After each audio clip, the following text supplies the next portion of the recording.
नमस्कार। The deep dive में आपका स्वागत है। आज हम भारतीय नागरिक सुरक्षा संहिता 2023 यानी बीएनएसएस के पहले अध्याय पर गहराई से बात करने वाले हैं। अब देखिए, किसी भी कानून का जो पहला अध्याय होता है, प्रारंभिक यानी प्रिलिमिनरी, वो अक्सर थोड़ा सूखा सा लगता है ना? हाँ, बिल्कुल। ऐसा लगता है कि बस कुछ परिभाषाएं हैं, कुछ नियम हैं। बस वही। लेकिन बीएनएसएस के चैप्टर 1 ऐसा नहीं है। ये सिर्फ एक शुरुआत नहीं है, बल्कि ये हर आपराधिक मामले के लिए एक नई शुरुआती लाइन खींचता है। इसमें वकीलों के लिए कुछ कह सकते हैं छुपे हुए जाल हैं, और न्याय व्यवस्था के लिए कुछ बहुत बड़े बदलाव भी। आपने बिल्कुल सही कहा। इसे सिर्फ एक फॉर्मेलिटी समझना, ये एक बहुत बड़ी गलती होगी। ये अध्याय उस नींव की तरह है जिस पर पूरी इमारत खड़ी होती है। अगर नींव ही ठीक से न समझी जाए तो आगे की सारी बहस, सारी दलीलें वो कमजोर पड़ सकती हैं।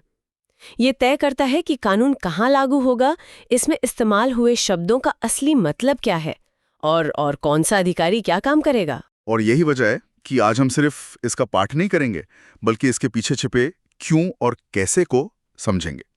हम 3 बड़े बदलावों पर ध्यान देंगे। पहला, ये कानून भारत के नक्शे पर कहाँ और कैसे लागू होता है। दूसरा, कैसे टेक्नोलॉजी आखिरकार हमारे कोर्ट रूम के नियमों का हिस्सा बन रही है। और तीसरा, पुलिस और मजिस्ट्रेट की भूमिकाओं को कैसे नए सिरे से गढ़ा गया है।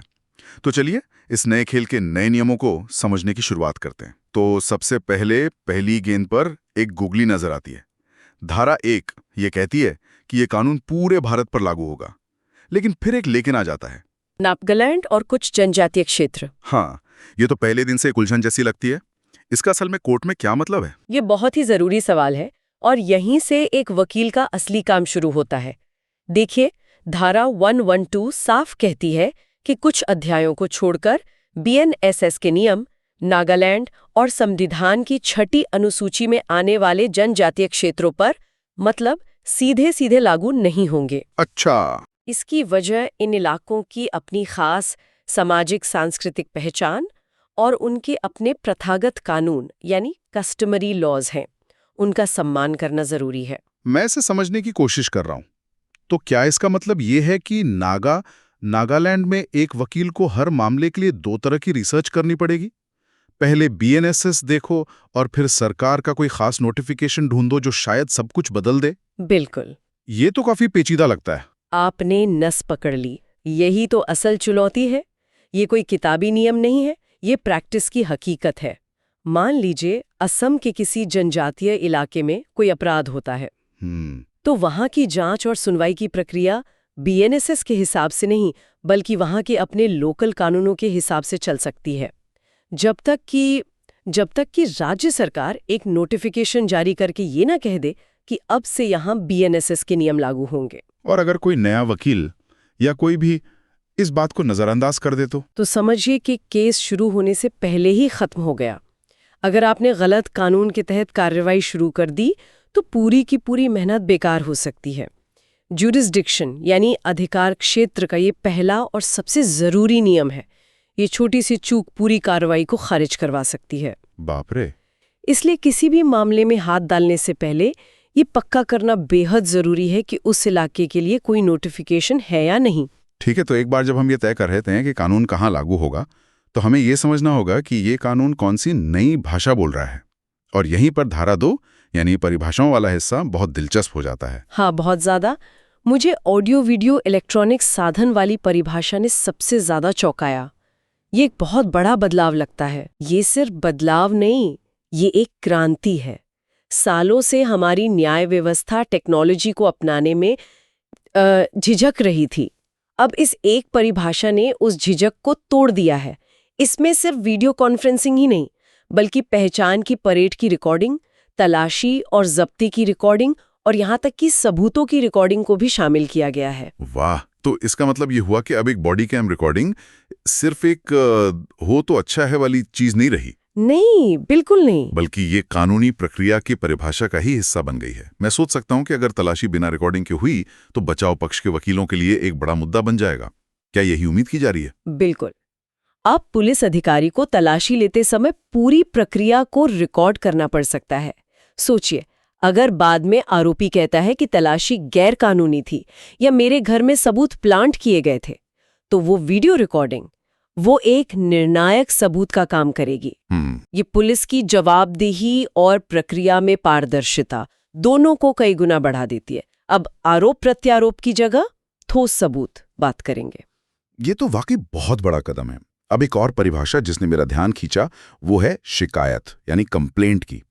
इसमें एक स्पष्टीकरण है जो कहता है कि कुछ मामलों में एक पुलिस रिपोर्ट को ही शिकायत मान लिया जाएगा। यह सुनने में थोड़ा अजीब लगता है, एक पुलिस ऑफिसर शिकायतकर्ता कैसे बन सकता है? ये उस प्रक्रिया को पूरी तरह से उलट देता है जिसे हम सालों से जानते हैं। देखिए, आमतौर पे शिकायत वो होती है जो कोई आम नागरिक मैजिस्ट्रेट के पास जाकर करता है ना? हाँ। और पुलिस रिपोर्ट वो है जो पुलिस जांच के बाद फाइल करती है। लेकिन ये स्पष्टीकरण एक खास स्थिति के लिए है। मान लीजिए पुलिस ने जांच शुरू की ये सोचकर कि कोई बड़ा संज्ञेय अपराध हुआ है, लेकिन जांच के बाद पता चलता है कि मामला तो सिर्फ एक छोटे गैर संज्ञेय मतलब नॉन कॉग्निजेबल अपराध का है।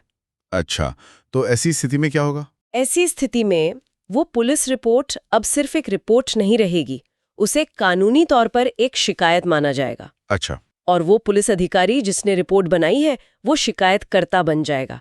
इसका असर ये होता है कि अब मामला सरकारी मशीनरी के तहत फटाफट आगे नहीं बढ़ेगा। ओके।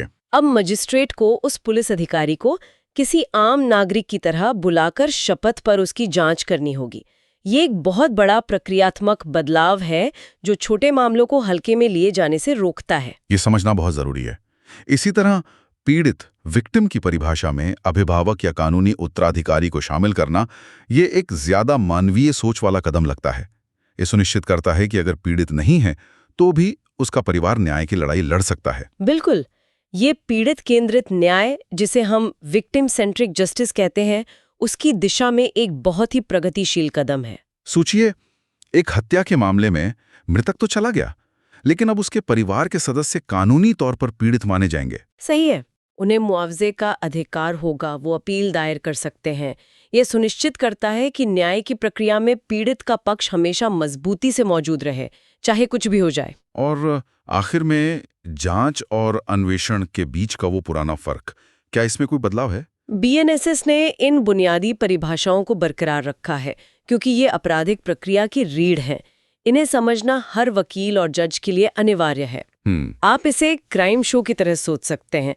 अन्वेषण यानी इन्वेस्टिगेशन वो है जो पुलिस अफसर सड़कों पर करते हैं। सबूत इकट्ठा करना, गवाहों से बात करना, ये पूरी तरह से सबूत जुटाने का काम है। वहीं जांच या इंक्वायरी वो है जब मामला पहली बार किसी जज या मजिस्ट्रेट के पास आता है। वो उन सबूतों को देखकर ये तय करते हैं कि क्या केस में इतना दम है कि इस पर पूरा मुकदमा यानी ट्रायल चलाया जाए। तो अन्वेषण पुलिस का काम है और जांच अदालत का। आपने मजिस्ट्रेट की बात की और यहीं से हम धारा 3 पर आते हैं। ये धारा मजिस्ट्रेट के कामों के बीच एक बहुत साफ लकीर खींचती नजर आती है।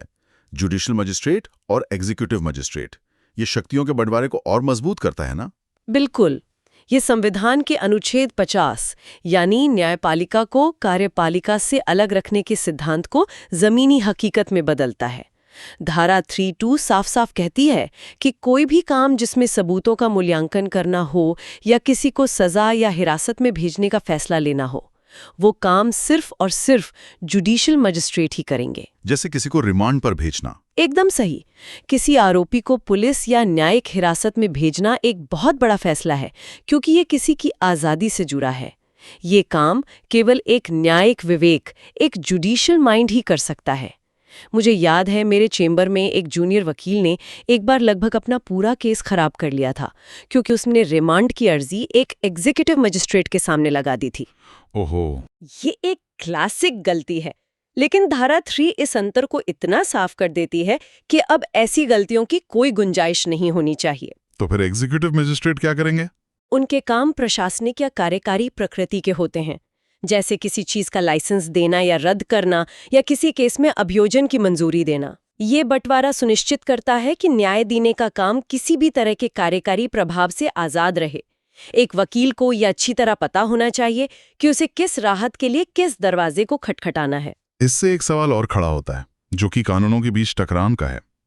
धारा 4 कहती है कि बीएनएसएस सभी अपराधों के लिए प्रक्रिया तय करेगी, लेकिन फिर धारा 5 कहती है कि ये विशेष कानूनों को प्रभावित नहीं करेगी। तो अगर बीएनएसएस और किसी खास कानून जैसे पॉक्सो एक्ट में कोई टकराव हो तो कौन जीतेगा? ये एक शानदार सवाल है और इसका जवाब धारा 4 और 5 के संतुलन में छिपा है। आप इसे ऐसे समझिए, बीएनएसएस सभी खेलों के लिए एक सामान्य नियम पुस्तिका, एक जनरल रूल बुक की तरह है। लेकिन अगर आप क्रिकेट खेल रहे हैं तो क्रिकेट की अपनी एक खास नियम पुस्तिका होगी, जैसे एनडीपीएस या पॉक्सो एक्ट, और फ्री हिट या पावर प्ले जैसे खास नियम उसी से तय होंगे। अच्छा, ये एनालॉजी अच्छी है। तो धारा 5 यही कहती है कि यहाँ क्रिकेट के खास नियम लागू होंगे। मतलब अगर पॉक्सो एक्ट में जमानत के लिए कोई खास और ज्यादा सख्त शर्त है तो वही मानी जाएगी, बीएनएसएस की सामान्य शर्त नहीं। इसे कानून की भाषा में जनरालिया स्पेशलिबस नॉन डेरोगांट कहते हैं, यानी सामान्य नियम विशेष नियमों पर हावी नहीं होंगे। तो क्या इसका मतलब ये है कि विशेष कानूनों के मामलों में बीएनएसएस को पूरी तरह भूल जाना चाहिए? नहीं, और यही वो आम गलती है जिससे बचना है। बीएनएसएस उन सभी जगहों पर लागू होगी जहां वो विशेष कानून चुप है। अच्छा, जैसे अगर पॉक्सो एक्ट में ये नहीं बताया गया है कि गवाह को समन कैसे भेजा जाएगा, तो उसके लिए आपको वापस बीएनएसएस की सामान्य नियम पुस्तिका पर ही आना होगा। तो एक अच्छे वकील को दोनों कानूनों का गहरा ज्ञान होना चाहिए और ये भी पता होना चाहिए कि कब कौन सा नियम लागू करना है। तो ये था भारतीय नागरिक सुरक्षा संहिता 2023 के अध्याय 1 का हमारा विश्लेषण। ये वाकई सिर्फ एक शुरुआती अध्याय नहीं है, बल्कि पूरे कानून की आत्मा है।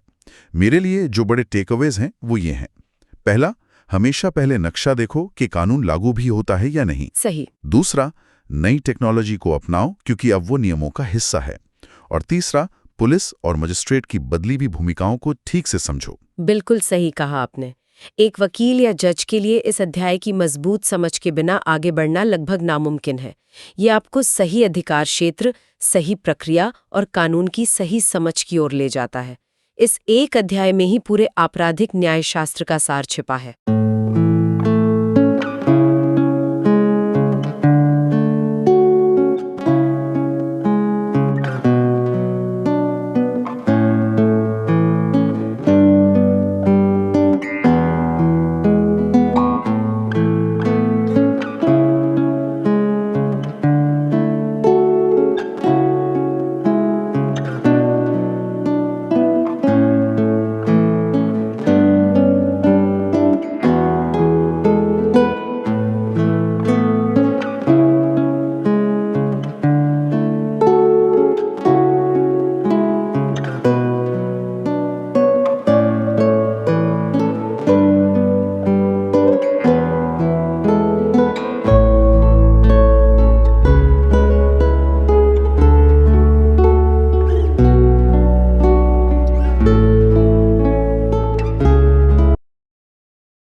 नमस्कार।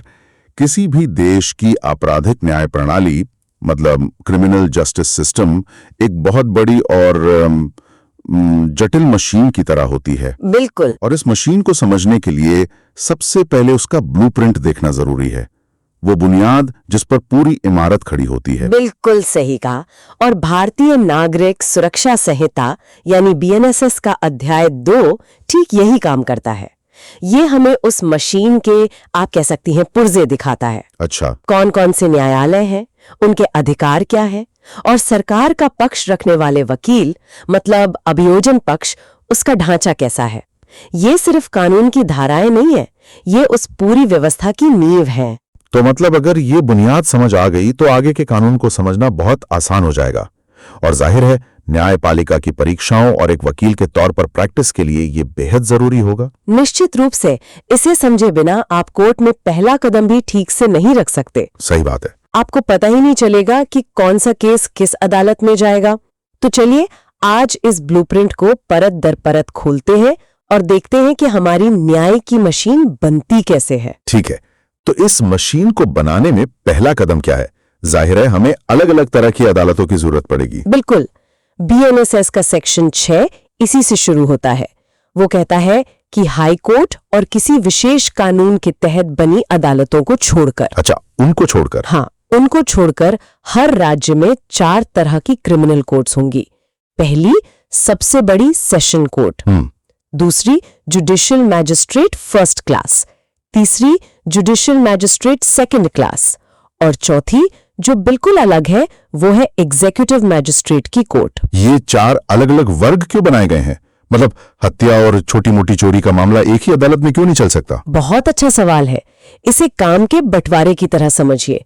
जो बहुत गंभीर अपराध है जैसे हत्या, डकैती, बलात्कार, जिनकी सजा बहुत ज्यादा है। हाँ, जिनकी सजा बहुत ज्यादा होती है वो सीधे सेशन कोर्ट में जाते हैं, जो जिले की सबसे बड़ी आपराधिक अदालत है। ओके। जो थोड़े कम गंभीर मामले हैं वो जुडिशियल मैजिस्ट्रेट फर्स्ट क्लास के पास, और जो बिल्कुल मामूली अपराध हैं वो सेकंड क्लास मैजिस्ट्रेट के पास। इससे बड़ी अदालतों पर बोझ कम होता है और मामले जल्दी निपटते हैं। और ये चौथे वाले एग्जीक्यूटिव मजिस्ट्रेट, ये इस तस्वीर में कहां फिट होते हैं? ये न्याय की मशीन का एक अलग हिस्सा है। इनका काम सजा देना नहीं बल्कि व्यवस्था बनाए रखना है। अच्छा, मतलब लॉ एंड ऑर्डर। बिल्कुल, जैसे कहीं दंगा न भड़के, शांति बनी रहे या धारा 144 लगानी हो, ये सारे काम एग्जीक्यूटिव मैजिस्ट्रेट जैसे डीएम या एसडीएम करते हैं। बीएनएस ने तलवार और तराजू को बहुत सोच समझकर अलग-अलग हाथों में रखा है। ये बहुत अच्छी बात कही आपने। हाँ, एग्जीक्यूटिव मैजिस्ट्रेट के हाथ में व्यवस्था की तलवार है और जुडिशियल मैजिस्ट्रेट के हाथ में न्याय का तराजू। यही इसका सबसे बड़ा सार है। समझ गया। तो अब हमारे पास अदालतें तो हैं, लेकिन ये कैसे तय होगा कि दिल्ली की अदालत मुंबई का केस क्यों नहीं सुन सकती? मतलब उनका इलाका या अधिकार क्षेत्र, ज्यूरिसडिक्शन। हाँ, जुरिस्डिक्शन कैसे तय होता है? इसके लिए सेक्शन 7 है जो टेरिटोरियल डिवीजन की बात करता है। ये न्याय के लिए एक नक्शा बनाने जैसा है। कानून कहता है कि हर राज्य को सेशन डिवीजन में बांटा जाएगा। आमतौर पर हर जिला एक सेशन डिवीजन होता है। राज्य सरकार हाई कोर्ट से सलाह करके इन डिवीजन या जिलों की सीमाएं बदल सकती है। तो ये प्रशासनिक सुविधा के लिए है? पूरी तरह से ये एक प्रशासनिक सुविधा है ताकि हर इलाके के लोगों को पता हो कि न्याय के लिए उन्हें कहां जाना है। ठीक है, तो जिले के स्तर पर सबसे बड़ी अदालत हुई सेशन कोर्ट। इसका बॉस कौन होता है और इसे कुर्सी पर बिठाता कौन है? इसका जवाब सेक्शन 8 में है। हर सेशन डिवीजन के लिए एक सेशन कोर्ट होगी और उस कुर्सी पर बैठने वाले जज, मतलब सेशन जज, एडिशनल सेशन जज और असिस्टेंट सेशन जज जी, इन सभी की नियुक्ति राज्य सरकार नहीं बल्कि हाई कोर्ट करेगा। अच्छा, ये बहुत जरूरी है। यह न्यायपालिका की स्वतंत्रता सुनिश्चित करने के लिए एक बहुत महत्वपूर्ण कदम है। सरकार अदालत बनाती है पर जज कौन बनेगा ये हाई कोर्ट तय करता है। यहाँ एक व्यवहारिक सवाल उठता है। मान लीजिए जिले के सेशन जज साहब छुट्टी पर हैं या उनका ट्रांसफर हो गया है और पद खाली है और किसी को तत्काल जमानत चाहिए, तो वो बेचारा कहाँ जाएगा? कानून ने इसका भी सोचा है।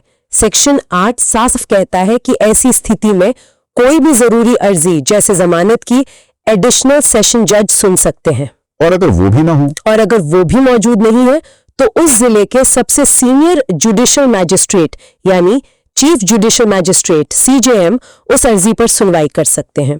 न्याय का काम रुकना नहीं चाहिए। ये तो हुई सबसे बड़ी अदालत की बात। अब आते हैं उस फौज पर जो असल में जमीनी स्तर पर ज्यादातर केस सुनती है, जुडिशियल मैजिस्ट्रेट्स। इनकी नियुक्ति कैसे होती है? सेशन कोर्ट के नीचे मैजिस्ट्रेट्स की एक पूरी फौज होती है। सेक्शन 9 कहता है कि राज्य सरकार हाई कोर्ट की सलाह पर हर जिले में फर्स्ट क्लास और सेकंड क्लास जुडिशियल मैजिस्ट्रेट की अदालतें स्थापित करेगी। और जज कौन लाएगा? यहाँ भी इन अदालतों में बैठने वाले जजों की नियुक्ति हाई कोर्ट ही करेगा। नियंत्रण पूरी तरह से न्यायपालिका के हाथ में है। मैंने सुना है कि कभी-कभी किसी खास तरह के मामलों के लिए स्पेशल कोर्ट्स में बना दी जाती हैं। हाँ बिल्कुल।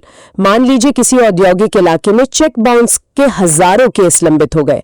अब अगर वो रूटीन अदालतों में जाएंगे तो सालों लग जाएंगे। सही बात है। ऐसे में सरकार हाई कोर्ट की सलाह से सिर्फ चेक बाउंस के मामलों के लिए एक special court of judicial magistrate बना सकती है ताकि उनका निपटारा तेजी से हो सके। तो जिले में इतने सारे मजिस्ट्रेट हैं, इनका कोई हेड या सुपरवाइजर भी तो होगा जो काम बांटे, निगरानी रखे। जरूर। सेक्शन 10 इसी बॉस की बात करता है, चीफ जुडिशियल मजिस्ट्रेट यानी सीजेएम। सीजेएम, हाँ, हाई कोर्ट हर जिले में एक फर्स्ट क्लास मैजिस्ट्रेट को सीजेएम नियुक्त करता है। वो उस जिले के सभी जुडिशियल मैजिस्ट्रेट्स के काम की देखरेख करते हैं। उनकी मदद के लिए एक additional chief judicial magistrate ACJM भी हो सकते हैं। ओके। और तहसील या सब डिवीजन स्तर पर काम देखने के लिए एक sub divisional judicial magistrate SDJM भी नियुक्त किया जा सकता है। मैंने एक और शब्द सुना है, स्पेशल जुडिशियल मैजिस्ट्रेट। ये कौन होते हैं? क्या ये रेगुलर जज से अलग हैं? हाँ, ये एक बहुत ही खास व्यवस्था है जो सेक्शन 11 में दी गई है। कभी कभी सरकार को कुछ खास तरह के मामलों के लिए, जैसे रेलवे से जुड़े अपराध या किसी दूर दराजे इलाके में जजों की कमी होने पर किसी ऐसे व्यक्ति की जरूरत पड़ती है जिसे कानून का अच्छा ज्ञान हो। ऐसे में सरकार के अनुरोध पर हाई कोर्ट किसी सरकारी अधिकारी को जिसे कानूनी अनुभव हो 1 साल तक के लिए स्पेशल जुडिशियल मैजिस्ट्रेट की शक्तियां दे सकता है। मतलब ये एक तरह से कॉन्ट्रैक्ट पर है। हाँ, आप कह सकते हैं, एक विशेष काम के लिए, एक सीमित समय के लिए। ठीक है, तो अब हमारे पास जजों की पूरी टीम है, सेशन जज, सीजीएम और बाकी मैजिस्ट्रेट। अब इनके बीच काम का बंटवारा और रिपोर्टिंग कैसे होती है? मतलब कौन किसको रिपोर्ट करेगा? एक हायरार्की होगी। बिल्कुल, ये सेक्शन 12 और 13 में बताया गया है। इसे एक पिरामिड की तरह समझिए। ओके। सबसे ऊपर है सेशन जज, उनके नीचे है सीजेएम और सीजेएम के नीचे है जिले के बाकी सभी जुडिशियल मैजिस्ट्रेट। कौन सा मैजिस्ट्रेट किस थाने के केस देखेगा, ये तय करने का अधिकार सीजेएम को है। अच्छा। और सभी मैजिस्ट्रेट अपने काम के लिए सीजेएम को जवाबदेह हैं और सीजेएम सेशन जज को। एक बहुत ही स्पष्ट चेन ऑफ कमांड है। बहुत खूब। तो ये पूरी न्यायिक मशीनरी हो गई जो न्याय देने का काम करती है। लेकिन आपने शुरू में व्यवस्था बनाए रखने वाली तलवार का जिक्र किया था, एग्जीक्यूटिव मैजिस्ट्रेट्स का। अब उनकी दुनिया में चलते हैं। बिल्कुल, अब हम मशीन के दूसरे हिस्से में आते हैं। वे कौन हैं और उन्हें कौन नियुक्त करता है? एक्शन 14 कहता है कि राज्य सरकार हर जिले में एग्जीक्यूटिव मैजिस्ट्रेट नियुक्त करेगी और उन्हीं में से एक को जिले का मुखिया यानी डिस्ट्रिक्ट मैजिस्ट्रेट डीएम बनाया जाएगा। डीएम? हाँ, उनकी मदद के लिए एडिशनल डिस्ट्रिक्ट मैजिस्ट्रेट एडीएम और सब डिविजनल मैजिस्ट्रेट एसडीएम होते हैं।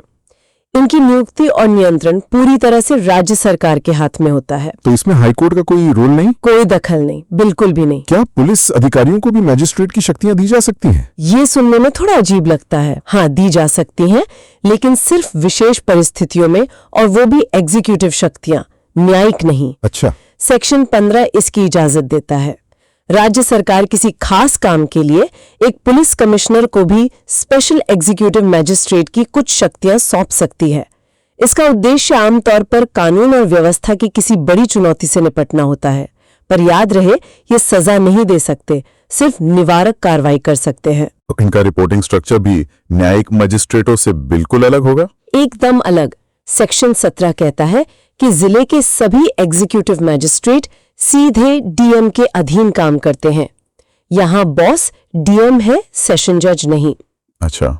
यही शक्तियों का वो बंटवारा है जो हमारे संविधान का मूल आधार है। न्यायपालिका और कार्यपालिका एक दूसरे के काम में दखल नहीं देंगे। शानदार। तो अब हमारी मशीन के 2 हिस्से तैयार हैं, एक न्याय देने वाला जुडिशरी और दूसरा व्यवस्था बनाने वाला एग्जीक्यूटिव। लेकिन एक मुकदमे के लिए एक और बहुत जरूरी खिलाड़ी होता है जो सरकार या पीड़ित का पक्ष रखता है, यानी सरकारी वकील। आप अभियोजन पक्ष प्रोसिक्यूशन की बात कर रहे हैं। इसके बिना तो मुकदमा शुरू ही नहीं हो सकता। बिल्कुल।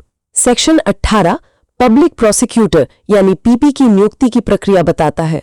हाईकोर्ट में केस लड़ने के लिए पीपी की नियुक्ति केंद्र या राज्य सरकार हाईकोर्ट से सलाह करके करती है। और जिला स्तर पर वहां क्या प्रक्रिया है? जिला स्तर पर प्रक्रिया थोड़ी और मजबूत है। वहां का डिस्ट्रिक्ट मैजिस्ट्रेट डीएम सेशन जज के साथ बैठकर योग्य वकीलों का एक पैनल तैयार करता है। एक पैनल? हाँ, एक पैनल। फिर राज्य सरकार उसी पैनल में से किसी को पब्लिक प्रोसिक्यूटर या एडिशनल पब्लिक प्रोसिक्यूटर नियुक्त कर सकती है। यानी नियुक्ति में कार्यपालिका और न्यायपालिका दोनों की सहमति होती है ताकि कोई अपनी मनमानी न कर सके। इसके लिए कोई न्यूनतम अनुभव भी चाहिए होता होगा? हाँ, और ये परीक्षाओं में अक्सर पूछा जाता है। पब्लिक प्रोसिक्यूटर पीपी बनने के लिए कम से कम 7 साल की वकालत का अनुभव अनिवार्य है। 7 साल? और अगर किसी बहुत खास या संवेदनशील मामले के लिए स्पेशल पब्लिक प्रोसिक्यूटर नियुक्त करना हो तो उसके लिए 10 साल का अनुभव चाहिए। ये तो हुए सेशन कोर्ट के लिए। मजिस्ट्रेट की अदालतों में सरकार का पक्ष कौन रखता है? वहां असिस्टेंट पब्लिक प्रोसिक्यूटर एपीपी होते हैं, जिनकी नियुक्ति राज्य सरकार करती है। सेक्शन 19 इसके बारे में बताता है। इसमें एक बहुत ही दिलचस्प और महत्वपूर्ण नियम है। अगर कभी कोई एपीपी मौजूद ना हो तो डीएम किसी भी व्यक्ति को अस्थायी तौर पर एपीपी नियुक्त कर सकता है, लेकिन वो किसी पुलिस वाले को एपीपी नहीं बना सकता अगर उस पुलिस वाले ने उस केस की जांच की हो या वो इंस्पेक्टर रैंक से नीचे का हो। ये नियम क्यों बनाया गया है? निष्पक्षता के लिए। सोचिए, जिस पुलिस वाले ने जांच करके चार्जशीट बनाई, अगर वही वकील बनकर कोर्ट में बहस करेगा तो क्या वो निष्पक्ष हो पाएगा? नहीं, बिल्कुल नहीं। वो तो अपनी जांच को सही साबित करने के लिए किसी भी हद तक जाएगा। बिल्कुल।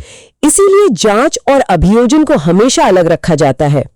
ये एक निष्पक्ष ट्रायल का स्वर्ण नियम है। और आखिर में इस पूरे अभियोजन तंत्र को नियंत्रित करने के लिए क्या कोई बड़ी संस्था है? मैंने डायरेक्टरेट ऑफ प्रोसिक्यूशन के बारे में सुना है। हाँ, ये BNSS के तहत एक बहुत बड़ा और संगठित सुधार है जो सेक्शन 20 में दिया गया है। इसके तहत हर राज्य में एक अभियोजन निदेशालय बनाया जा सकता है। अच्छा। ये सरकारी वकीलों का एक पूरा डिपार्टमेंट होगा जिसका मुखिया डायरेक्टर ऑफ प्रोसिक्यूशन होगा। ये तो काफी बड़ा ढांचा लगता है। इसमें काम का बंटवारा कैसे होता है? इसे एक अस्पताल की तरह समझिए। सबसे गंभीर और जटिल मामले जैसे हत्या या उम्र कैद वाले, उनकी निगरानी सबसे अनुभवी चीफ सर्जन यानी डायरेक्टर करते हैं, जिन्हें कम से कम 15 साल का अनुभव होता है। 15 साल? हाँ। जो थोड़े कम गंभीर मामले हैं, 7 से 10 साल की सजा वाले, उन्हें स्पेशलिस्ट यानी डिप्यूटी डायरेक्टर देखते हैं। और रोजमर्रा के छोटे मोटे मामले जिनकी सजा 7 साल से कम है, उनकी निगरानी जूनियर डॉक्टर यानी असिस्टेंट डायरेक्टर करते हैं। मतलब अपराध की गंभीरता और अधिकारी के अनुभव के आधार पर? बिल्कुल, ताकि हर मामले को उचित विशेषज्ञता मिल सके। लेकिन यहाँ एक सवाल मेरे मन में खटक रहा है। ये पूरा निदेशालय राज्य के गृह विभाग, होम डिपार्टमेंट के अधीन काम करेगा? पुलिस भी तो गृह विभाग के ही अधीन होती है। तो क्या इससे अभियोजन की स्वतंत्रता पर असर नहीं पड़ेगा? क्या ये तोता बनने का खतरा नहीं है? आपने बिल्कुल सही और सबसे महत्वपूर्ण सवाल उठाया है। सैद्धांतिक रूप से इस निदेशालय का उद्देश्य अभियोजन को पेशेवर और स्वतंत्र बनाना है, लेकिन व्यवहारिक रूप से, क्योंकि इसका प्रशासनिक नियंत्रण उसी गृह विभाग के पास है जो पुलिस को भी नियंत्रित करता है, ये हमेशा एक चिंता का विषय बना रहता है। तो क्या वे स्वतंत्र रूप से काम कर पाएंगे? देखिए, ये एक चुनौती है। क्या अभियोजक बिना किसी दबाव के केवल सबूतों के आधार पर काम कर पाएंगे? कानून में ढांचा तो दे दिया गया है, पर इसकी असली परीक्षा तो अदालतों में ही होगी। वाकई। तो इस पूरी चर्चा से जो मोटी मोटी बातें मुझे समझ आईं, वो ये हैं कि हमारे पास 4 तरह की अदालतें हैं। हाँ। न्यायिक जजों की नियुक्ति हाईकोर्ट करता है और प्रशासनिक मजिस्ट्रेटों की राज्य सरकार। बिल्कुल। सरकारी वकीलों की नियुक्ति के लिए अनुभव और एक तय प्रक्रिया है, और इन सबको एक साथ बांधने के लिए एक स्पष्ट पदानुक्रम या हायरार्की है। बिल्कुल सही सारांश है। और इसमें जो 2 शब्द सबसे ज्यादा भ्रमित करते हैं वो है CJM और DM। हाँ, ये हमेशा करते हैं। हमेशा। याद रखिए, CJM यानी चीफ जुडिशियल मजिस्ट्रेट न्यायपालिका का जिला प्रमुख है जो सेशन जज को रिपोर्ट करता है, और DM डिस्ट्रिक्ट मजिस्ट्रेट कार्यपालिका का जिला प्रमुख है जो राज्य सरकार को रिपोर्ट करता है। दोनों के रास्ते और काम बिल्कुल अलग हैं। और अगर कोई युवा वकील इन बुनियादी बातों को समझे बिना अदालत में जाता है तो क्या जोखिम हो सकता है? बहुत बड़ा जोखिम है। अगर आपने गलत अदालत में केस फाइल कर दिया तो आपकी याचिका सिर्फ खारिज नहीं होगी, बल्कि कोर्ट का समय बर्बाद करने के लिए जुर्माना भी लग सकता है। ओहो। अधिकार क्षेत्र, ज्यूरिसडिक्शन, कानून की आत्मा है। अगर वही गलत है तो पूरी कार्यवाही ही शून्य हो जाती है। अगर आप एक इंटरव्यू बोर्ड में बैठी हों तो इस अध्याय से जुड़े कौन से वैचारिक सवाल पूछकर एक उम्मीदवार की समझ को परखेंगी? मैं जरूर पूछूंगी। पहला, न्यायिक और कार्यपालक मजिस्ट्रेटों के बीच शक्तियों का ये विभाजन क्यों जरूरी है? दूसरा, अभियोजन अधिकारियों का एक नियमित कैडर बनाने का क्या मतलब है और इसके क्या फायदे हैं? तीसरा, क्या एक एडिशनल सेशन जज के अधीन होता है? ये ट्रिकी है। हाँ, और सबसे महत्वपूर्ण, अभियोजन निदेशालय को गृह विभाग के अधीन रखने के पक्ष और विपक्ष में तर्क दीजिए। ये सवाल बताते हैं कि उम्मीदवार ने सिर्फ कानून को रटा है या उसकी आत्मा को समझा है। और अंत में, एक युवा वकील के लिए जो अपनी प्रैक्टिस शुरू कर रहा है, इस अध्याय से 3 सबसे जरूरी प्रैक्टिकल बातें क्या होंगी जो उसे ड्राफ्टिंग के समय हमेशा याद रखनी चाहिए? बहुत अच्छा सवाल।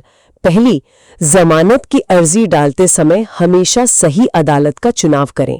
मजिस्ट्रेट कोर्ट, सेशन कोर्ट या हाई कोर्ट, ये पदानुक्रम इसी अध्याय से निकलता है। ठीक है। दूसरी, किसी केस को एक मजिस्ट्रेट से दूसरे को ट्रांसफर करवाने की अर्जी हमेशा CJM के सामने लगाएं, क्योंकि शक्ति उसी के पास है। ओके। और तीसरी, किसी संवेदनशील मामले में अगर आपको लगता है कि नियमित सरकारी वकील पर्याप्त नहीं है, तो आप अपने मुवक्किल की ओर से सरकार को एक बेहतर वकील को स्पेशल पब्लिक प्रोसिक्यूटर नियुक्त करने के लिए अभ्यावेदन दे सकते हैं, जिसमें आप 10 साल के अनुभव वाली शर्त का जिक्र कर सकते हैं। बहुत बहुत धन्यवाद। इस चर्चा ने वाकई न्याय की इस विशाल मशीन के ब्लूप्रिंट को बहुत ही सरल और स्पष्ट तरीके से समझा दिया है। इस चर्चा को समाप्त करने से पहले मैं एक विचार छोड़ना चाहूंगी। हमने बीएनएसएस में अभियोजन की स्वतंत्रता और एक संगठित ढांचे पर बहुत जोर देखा। विचार करने योग्य प्रश्न ये है कि क्या एक सुव्यवस्थित अभियोजन निदेशालय वास्तव में जांच एजेंसियों से स्वतंत्र होकर काम कर पाएगा और मुकदमों में सजा की दर को बेहतर कर पाएगा, या ये केवल एक और प्रशासनिक ढांचा बनकर रह जाएगा जो फाइलों के बोझ तले दबा हो? इसका जवाब भविष्य के गर्भ में है। इस पर मनन करें।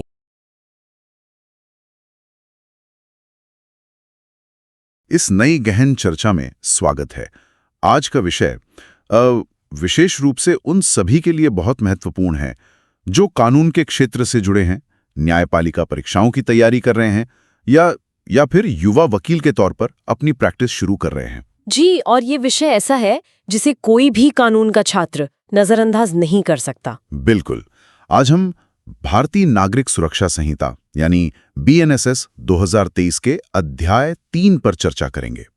ये अध्याय न्यायालयों की शक्तियों या पावर ऑफ कोर्ट्स के बारे में है। हाँ, क्योंकि किसी भी आपराधिक मामले की सबसे बुनियादी शुरुआत, मतलब बिल्कुल नींव, इसी सवाल से होती है कि किस अदालत के पास मामले को सुनने और सजा देने का अधिकार है। सही कहा। अधिकार क्षेत्र या ज्यूरिसडिक्शन। धारा 21 से लेकर 29 तक फैले इस अध्याय को समझना सिर्फ किताबी ज्ञान के लिए नहीं, बल्कि कोर्टरूम की रोजमर्रा की प्रैक्टिस के लिए बहुत जरूरी है। मैं यहाँ ये जोड़ना चाहूंगी कि आपराधिक कानून की पूरी प्रक्रिया में ज्यूरिसडिक्शन ही वो धुरी है जिस पर पूरा ट्रायल घूमता है। एक वकील या न्यायाधीश के लिए यह जानना पहली सीढ़ी है कि कौन सा न्यायालय किस अपराध का विचारण कर सकता है और अधिकतम कितनी सजा दे सकता है। क्योंकि अगर अदालत के पास अधिकारी नहीं है तो पूरी कानूनी कार्रवाई शून्य हो जाती है ना? बिल्कुल शून्य। बीएनएसएस के इस अध्याय में कुछ पुराने सीआरपीसी के नियम बरकरार हैं, लेकिन कुछ बहुत ही दिलचस्प और प्रगतिशील बदलाव भी किए गए हैं। तो इसी आधार के साथ धारा 21 से शुरुआत करते हैं। ये धारा तय करती है कि अपराधों का विचारण यानी ट्रायल कौन से न्यायालय करेंगे। जी, संहिता में स्पष्ट रूप से बताया गया है कि भारतीय न्याय संहिता बीएनएस के तहत किसी भी अपराध का ट्रायल या तो उच्च न्यायालय द्वारा किया जा सकता है या सत्र न्यायालय द्वारा या फिर प्रथम अनुसूची में जिस न्यायालय का जिक्र किया गया है उसके द्वारा। और अगर किसी अन्य विशेष कानून के तहत कोई अपराध हुआ है तो उस कानून में बताए गए न्यायालय द्वारा ही विचारण होगा। लेकिन इस साधारण सी बात के साथ एक बहुत ही महत्वपूर्ण परंतुक या प्रोविजो भी जुड़ा हुआ है। हाँ, मैं उसी प्रोविजो पर आने वाला था। शायद ये इस धारा का सबसे संवेदनशील हिस्सा है। असल में यही प्रोविजो इस पूरी धारा को एक नया नजरिया देता है। ये नियम कहता है कि बीएनएस के धारा 64 से लेकर 71 तक के जो अपराध हैं, जो मुख्य रूप से महिलाओं के खिलाफ यौन अपराधों से संबंधित है, उनका ट्रायल जहां तक व्यवहारिक हो एक महिला पीठासीन न्यायाधीश द्वारा ही किया जाना चाहिए। जहां तक व्यवहारिक हो, यानी एज फार एज प्रैक्टिकल। बिल्कुल, ये ट्रायल प्रक्रिया में एक बहुत ही महत्वपूर्ण निर्देश है। लेकिन कानूनी भाषा में जहां तक व्यवहारिक हो का असल मतलब क्या होता है कोर्टरूम में?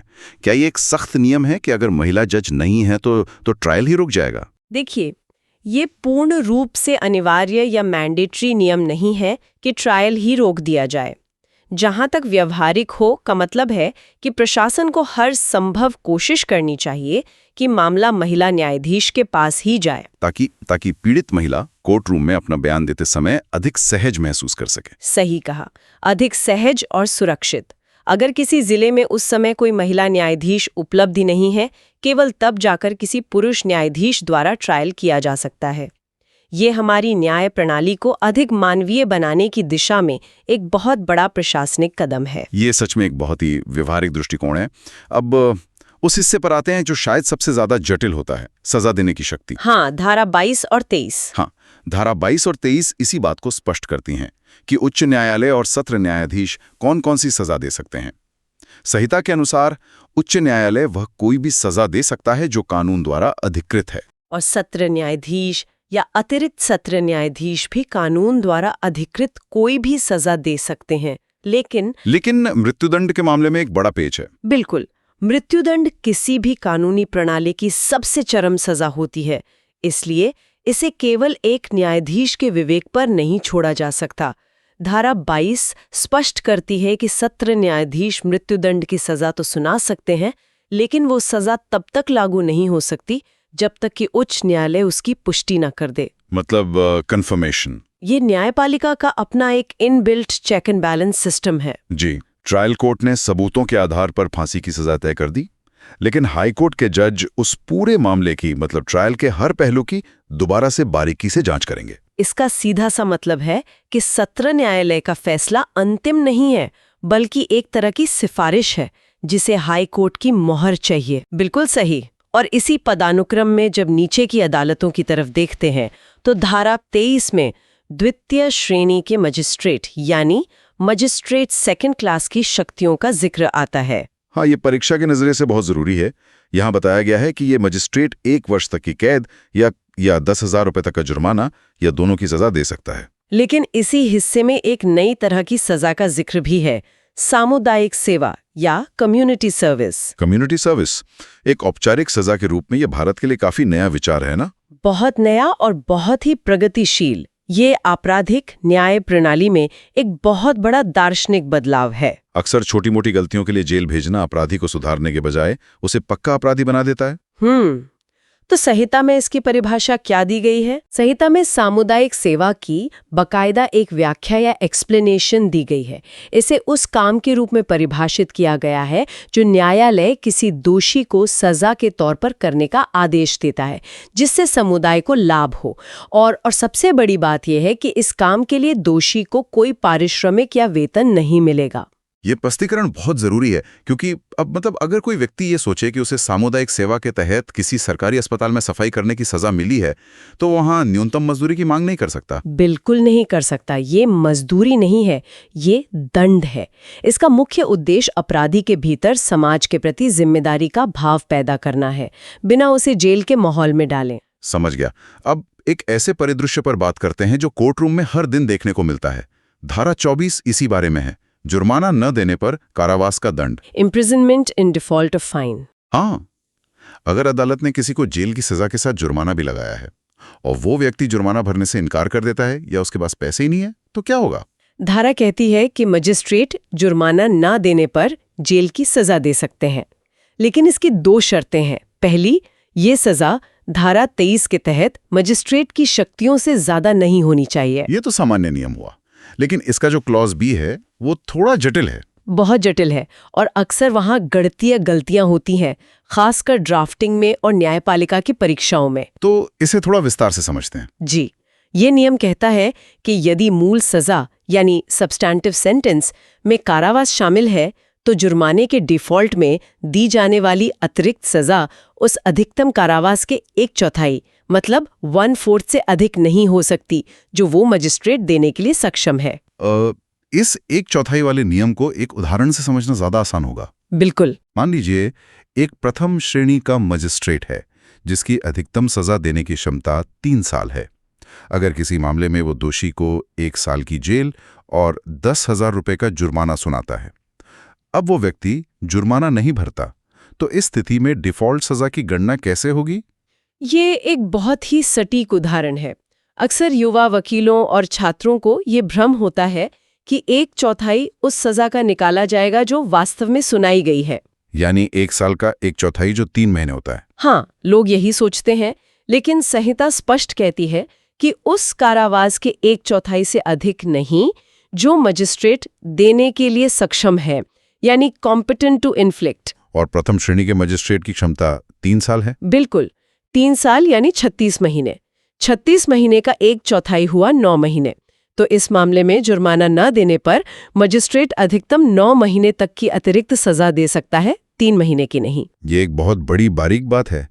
3 महीने और 9 महीने का अंतर एक मुवक्किल के लिए बहुत बड़ा होता है। और एक महत्वपूर्ण बात ये भी है कि ये डिफॉल्ट सजा मूल सजा के अतिरिक्त यानी इन एडिशन टू होती है। मतलब उस व्यक्ति को पहले 1 साल की मूल सजा काटनी होगी और फिर जुर्माना ना भरने के एवज में 9 महीने की सजा अलग से काटनी होगी। एकदम सही, ये अतिरिक्त सजा होती है, समवर्ती या कंक्रेंट नहीं। समवर्ती, इसी शब्द से हमारा अगला विषय जुड़ता है जो धारा 25 में है, एक ही ट्रायल में कई अपराधों के लिए दोष सिद्धि। ये एक और उलझावा विषय है, बहुत उलझावा, और लिटिगेशन में ये रोज का काम है। जैसे मान लीजिए एक व्यक्ति किसी के घर का ताला तोड़ता है, हाँ, हाउस ब्रेकिंग, हाँ, अंदर जाकर चोरी करता है और भागते समय किसी को गंभीर चोट पहुंचा देता है। ये 3 अलग-अलग अपराध हैं। जी। अगर एक ही ट्रायल में उसे तीनों के लिए दोषी ठहराया जाता है तो क्या सजाएं एक साथ चलेंगी या एक के बाद एक? धारा 25 इसी स्थिति को संभालती है। न्यायालय अपराधों की गंभीरता को देखते हुए ये आदेश दे सकता है कि सजाएं समवर्ती यानी कंकरेंटली चलेंगी। इसका मतलब है सब एक साथ शुरू होंगी और सबसे लंबी सजा के खत्म होने पर बाकी भी पूरी मान ली जाएंगी। और दूसरा विकल्प? दूसरा विकल्प है कि न्यायालय आदेश दे सकता है कि सजाएं लगातार यानी कंसेक्यूटिवली चलेंगी, एक सजा खत्म होने के बाद दूसरी शुरू होगी। लेकिन अगर सजाएं लगातार चलेंगी तो एक मजिस्ट्रेट छोटी छोटी कई सजाओं को जोड़कर किसी को 25-30 साल की लंबी सजा भी तो दे सकता है। क्या संहिता में इसके लिए कोई रोक लगाई गई है? यहीं पर कानून अपनी कठोर सीमाएं तय करता है। संहिता में लगातार सजा देने के मामले में 2 बहुत ही महत्वपूर्ण प्रोविजन हैं। पहली सीमा ये है कि किसी भी स्थिति में कुल सजा 20 वर्ष से अधिक नहीं हो सकती, चाहे व्यक्ति ने 50 अपराध ही क्यों ना किए हों। हाँ, चाहे कितने भी अपराध हों। एक ट्रायल में लगातार सजाओं का कुल योग एग्रीगेट 20 साल को पार नहीं कर सकता। और दूसरी सीमा मजिस्ट्रेट की व्यक्तिगत शक्तियों से जुड़ी है। सही जी, दूसरी सीमा ये है कि कुल सजा उस सजा की 2 गुने से अधिक नहीं हो सकती जो वो न्यायालय एक अपराध के लिए देने में सक्षम है। तो फिर से उसी प्रथम श्रेणी के मजिस्ट्रेट का उदाहरण लेते हैं जिसकी क्षमता 3 साल है। ठीक है, अगर उसके सामने ऐसा मामला आता है जहां 4 अलग-अलग अपराध साबित हो गए हैं और वो लगातार सजा देना चाहता है, तो वो 3 साल का दुगना यानी अधिकतम 6 साल से ज्यादा की कुल सजा नहीं दे सकता। 6 साल। ये नियम ये सुनिश्चित करता है कि निचली अदालतें अपनी निर्धारित शक्तियों का दायरा पार न करें। बिल्कुल, ये शक्ति का संतुलन बनाए रखता है। इसी धारा में एक और दिलचस्प बात अपील को लेकर है। हाँ, अपील का नियम। जब कई सजाएं लगातार दी जाती हैं तो अपील करने के उद्देश्य से उन सभी को मिलाकर एक ही सजा माना जाएगा। इसका क्या व्यावहारिक लाभ है? ये नियम इसलिए बनाया गया है ताकि अपील के अधिकार तय करने में कोई तकनीकी उलझन पैदा न हो। मान लीजिए अपील का नियम ये है कि अगर सजा 3 साल से ज्यादा है तभी उच्च न्यायालय में अपील हो सकती है।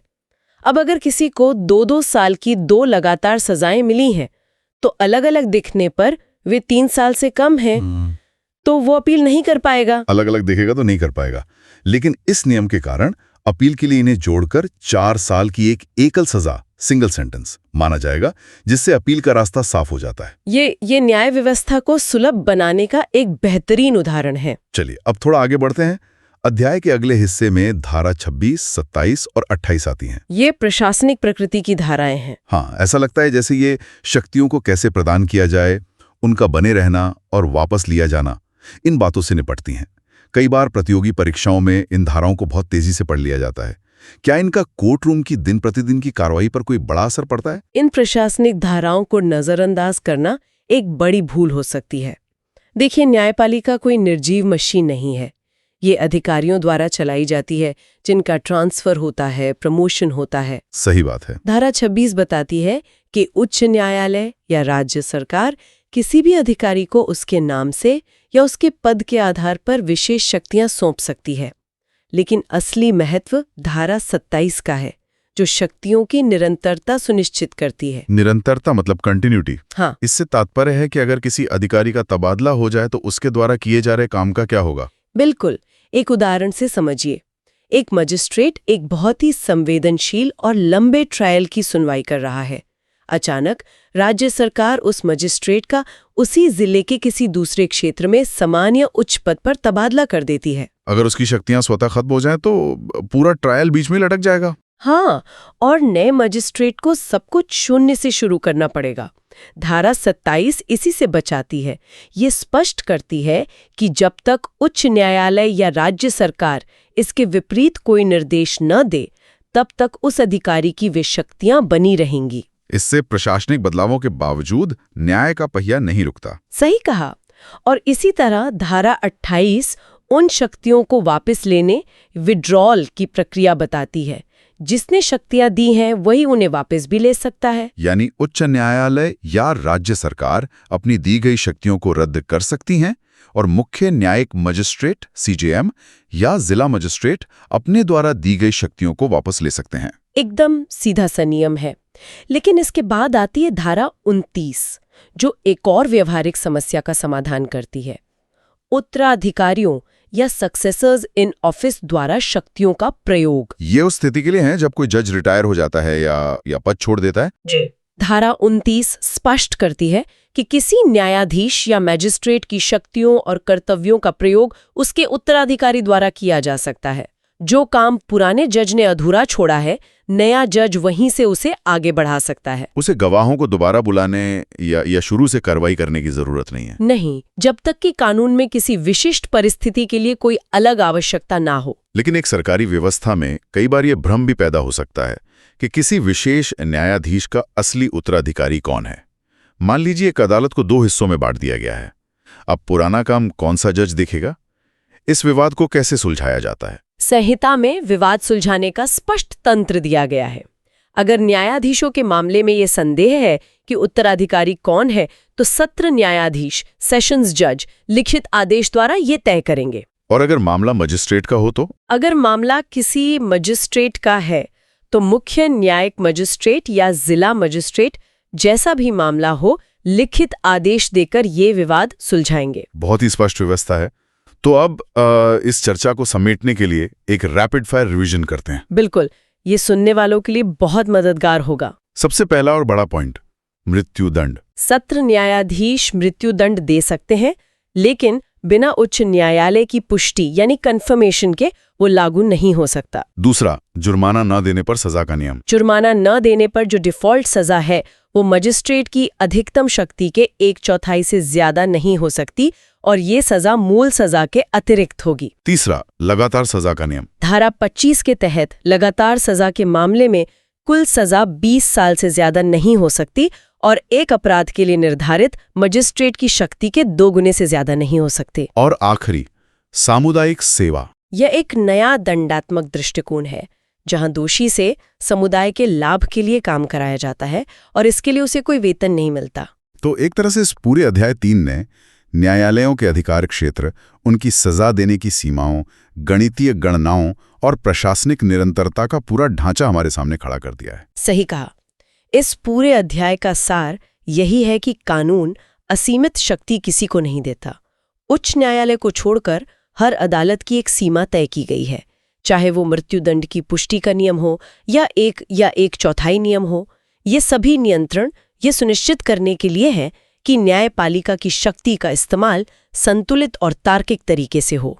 शक्ति और संतुलन का ये खेल ही न्याय प्रणाली को निष्पक्ष बनाए रखता है। और इसके अलावा इस संहिता में सामुदायिक सेवा जैसे जो नए प्रावधान जोड़े गए हैं, वे दिखाते हैं कि कानून सिर्फ दंड देने का साधन नहीं है, बल्कि समाज में सुधार लाने का एक उपकरण भी है। जी, ये वाकई में सोचने वाली बात है कि जब हमारी अदालतों में इस तरह के आधुनिक दंडात्मक आदेश आम हो जाएंगे, तो अपराध और सजा को लेकर समाज का नजरिया कैसे बदलेगा? क्या एक समाज के रूप में हम ये स्वीकार करने के लिए तैयार हैं कि सजा हमेशा 4 दीवारी के पीछे नहीं, बल्कि हमारे बीच काम करते हुए भी काटी जा सकती है? इसी विचारोत्तेजक सवाल के साथ इस गहन चर्चा को यहीं विराम देते हैं। एक नए विषय के साथ फिर से नई जानकारी खंगालेंगे।